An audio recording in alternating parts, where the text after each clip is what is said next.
friend of mine told me years ago about 3 types of fun.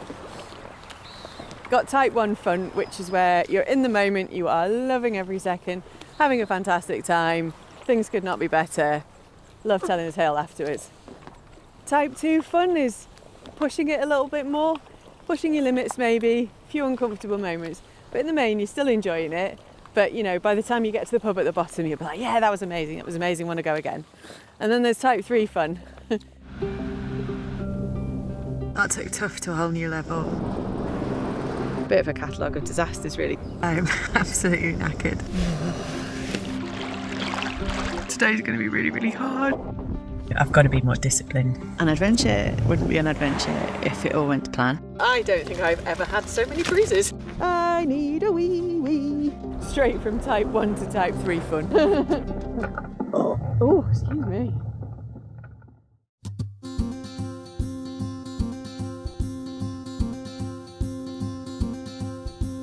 Hughesy's Tri-Nations Triathlon is a little adventure triathlon of my own concoction. Through Wales, England and Scotland, paddling the longest water body, climb the highest mountain, just cycling in between, carrying all my kit. Oh my goodness, oh my. Yeah, okay, good luck. The paddle will be via pack-raft with everything packed on it. So that's the 3 longest water bodies, then also a river in Wales, 75 kilometres. The cycling is 900 kilometres. The walking is 45 kilometres. Snowdon, Scafell Pike, Ben Nevis. Ultimate expedition kit, nice shopping bag. So I've already had a slight failure. Knelt down in the water. Let the water down the inside of my shoe covers. So I'm starting with wet shoes. Right, see you at the end. The whole idea of this is not to get from A to B as quickly as possible, about the idea of looking at the map and embracing new and different ways of doing things. Next stage is a 60-kilometre cycle to the first mountain. It's really quite hilly. So I'm really quite nervous. This is going to be the real test of how well I can do with the load.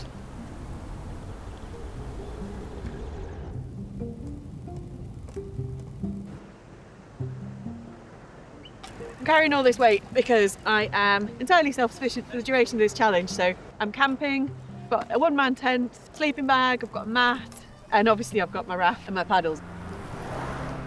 All in all, that's weighing about 15, 16 kilos. Which is quite a lot on the bike.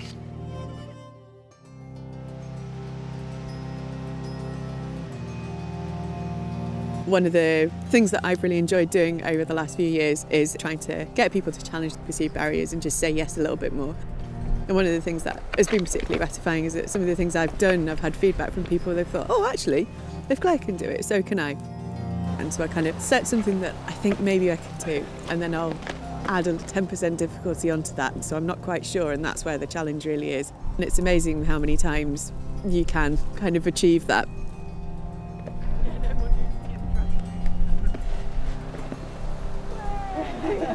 She did it. It feels great to get to the top. It's a little bit disappointing that we have been admiring the summit for several hours today, and just as we get to the top, we have cloud. But never mind. We can look at this and imagine all these peaks.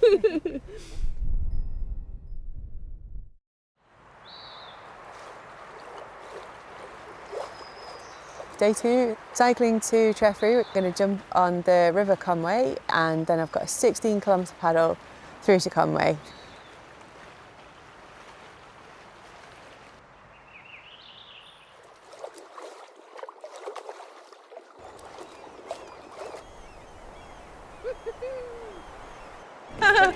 I've just had a message on my watch. Make your trip even more special. Upgrade to a room. Doesn't know what I'm doing. Probably my biggest worry. Constant self-doubt. And can I actually do this? I haven't trained much with a fully loaded bike. I know it's going to be hard. And actually part of the reason that I've avoided training with a full load on the bike is I think I'd probably put myself off doing it. I think I just need to actually get on the challenge and do it.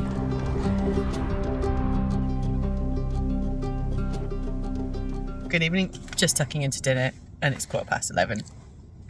Yeah, I've got some lovely water flavoured with hops. It's Saturday night, and I'm northern.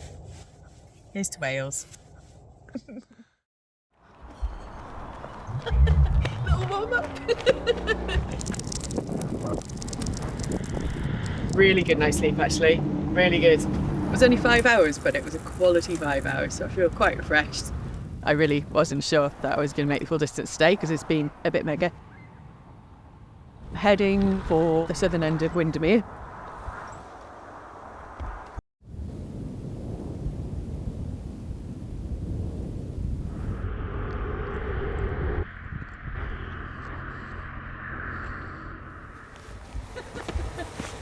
Oh, that was an adventure.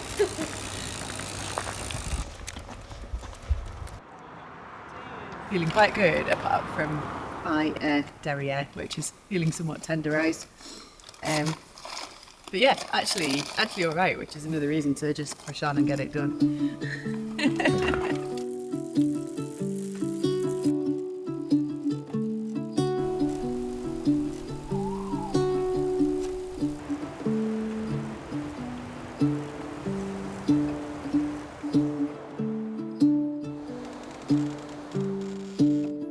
We are at Lakeside at the southern end of Windermere.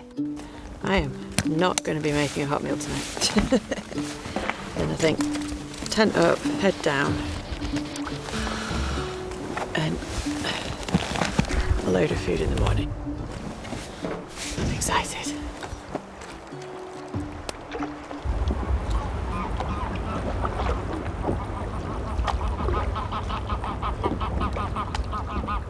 That took tough to a whole new level, as you may see. I need a little bit of sun cream. Whoopsie. Yeah, 218 kilometres on the bike, really heavy. Finally got to the Lake District. Paddled the first 4k of Windermere to get back on target. And so finally pulled in here at... Oh, don't even know my name anymore. 4:45 maybe? Something like that. Good night.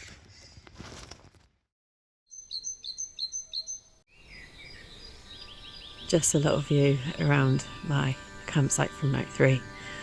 I'm just out on this little peninsula. And wow, what a way to wake up this morning. So pretty. Very noisy neighbours had me up early this morning.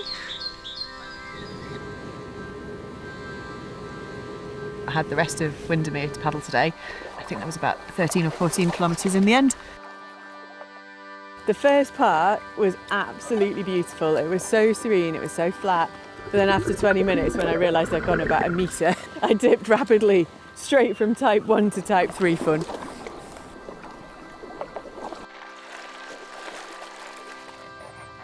Oh my goodness. Yes, I have lifted it. Just about. Well, let's have a guess. So I'll be 40 kilo. Yeah, that's it. I thought maybe 50.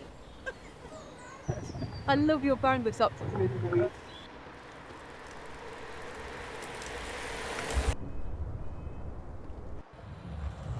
A nice chilled cycle through to Great Langdale, which is only about 12.5 kilometres, so a nice break on the legs from cycling today and other parts of my anatomy. Swapped into walking gear and walked up here, which is Escos on the way up to Scafell Pike.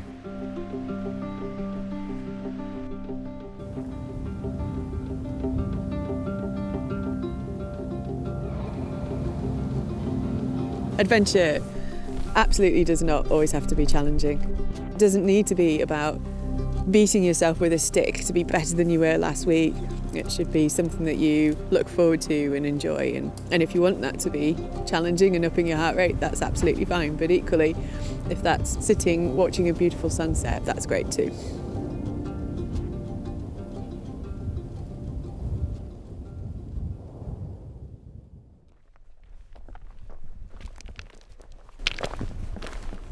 It's 5 a.m. and we are off to the roof of England, off to the summit of Scafell Pike for sunrise. I have not brushed my teeth.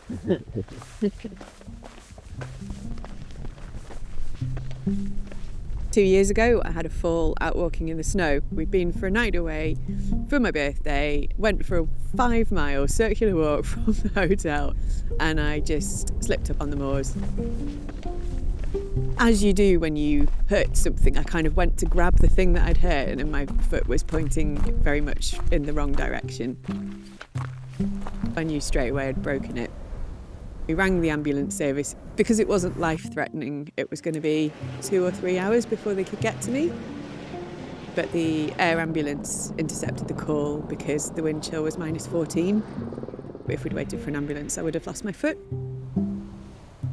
The air ambulance were able to get there in 14 minutes, and they gave me ketamine and pulled my ankle straight and then stretched me up, and I had my first ever ride in a helicopter.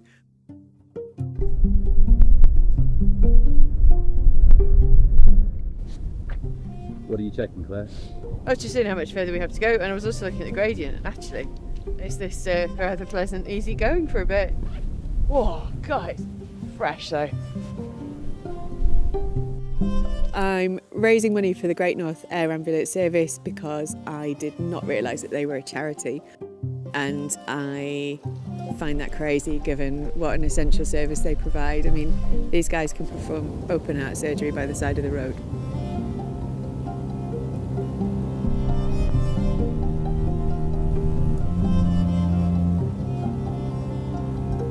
We're at the summit of Scarfell Pike. It is 6:15 in the morning, and weirdly there's no one else here. It's windy, it's icy, but that's hill number 2 done. One more to go. Number 2. We are Old Dungeon Gill in Langdale. We're heading to Loch Awe. I think the outdoors has definitely predominantly been a male-orientated environment historically, but I'm seeing a really big shift in that these days. We're constantly driving for equality, but how can we really have equality if we're not actually mixing together and we're still saying, well, that's a really great achievement for a woman? Do we need to do that for some things? One of the things that I really, really enjoy is a mixed gender team environment. There's got some play left and right here. Let's see if it's holding till the end.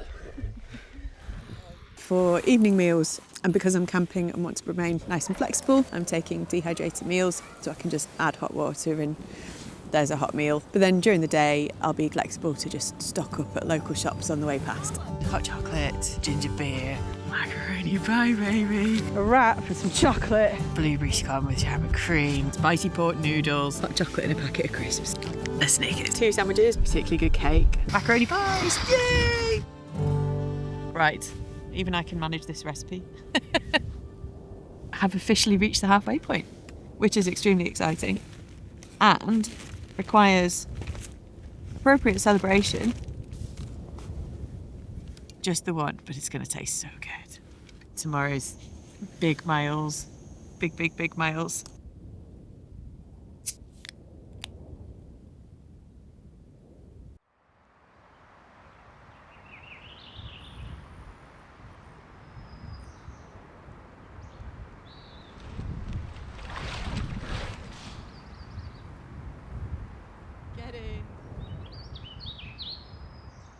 I have begun my final pack-raft of Loch Awe, which is Scotland's longest loch. I'm about 8k in, which means I've got another 34k to do. Yay! My bum is really sore. It was like cycling on one buttock for considerable portions of time, which is not very efficient.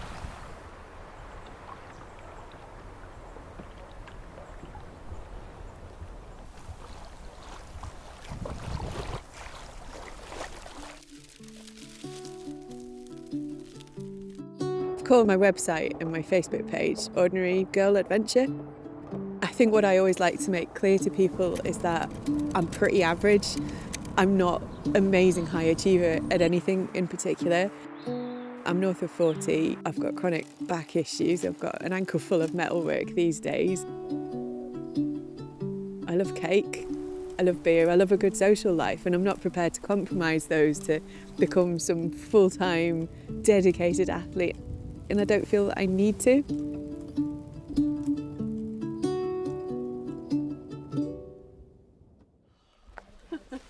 Yay, no more cycling. Now I can take my cycling shorts off. That would be nice.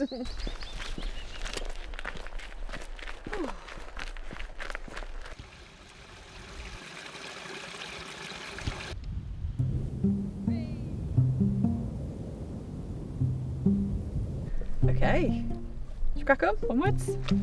Onwards! Whoa, up the hill in a bog. The really nice thing about doing something in this country is that it's accessible to people, so people always love supporting and following, and they always want to be as involved as possible. But when you go and do something remotely, all they can do really is sit and watch. But it's been lovely having people join for various bits. We're going to walk along the arete, which is just disappearing into the snow and cloud there, onto the summit of Ben Nevis, which has completely disappeared into the snow and cloud, which has been a bit of a theme from this challenge, I think. We've had lovely views of it all the way up until we get to it. For me, adventure isn't all about being the fastest, the strongest, the best. It's just about getting out there and having a go and enjoying yourself at whatever your level is. I think we have a tendency to see these incredible role models out there who are achieving amazing things and at the top of their game. It can almost be a little bit intimidating sometimes, and we kind of put up our own barriers to having a go because we couldn't possibly measure up to these people. What I'm trying to encourage people to do is to take inspiration from those amazing achievements, but not to try and compete against it, but to use that inspiration to then create your own adventure.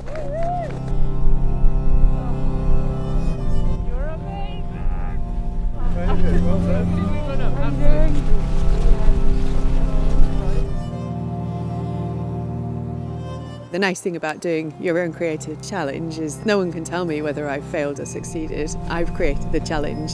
I've decided what the goals are. It's kind of fun. Oh, I did it! Oh, I feel really hungry. Absolutely bloody brilliant. Shattered. I could scarcely get another foot up there, but yeah, I feel amazing. I've been talking about doing this for 18 months. I couldn't fathom getting this far. I love it.